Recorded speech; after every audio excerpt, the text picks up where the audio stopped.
Everybody eats, and so food history is so natural. It goes with any time period. And I love that I can bring in daily life into any time period, and especially the Elizabethan period. I was prompted to write Shakespeare's Kitchen because of a simple question. My son came home from school after having been introduced for the first time to Shakespeare and said, "Help, I don't get it. What do you think he ate for dinner?" And just this kind of simple question for him to try to get a handle on this subject matter was intriguing. And I thought, well, what did Shakespeare have for dinner? And I looked up old cookbooks and etiquette manuals, and it's amazing the fun, interesting, rich story that you get when you look at the food and dining customs of Shakespeare's time.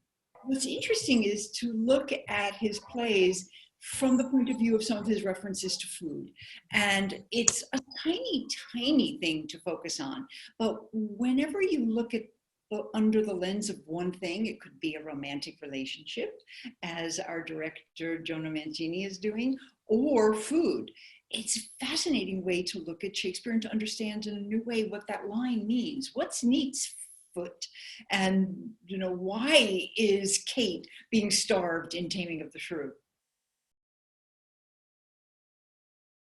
Speaking of Taming of the Shrew, yes, my favorite Shakespeare play, because it's so filled with foodie references, is Taming of the Shrew.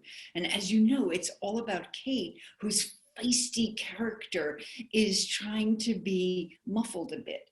And in those days, they used to believe that what you ate influenced your personality.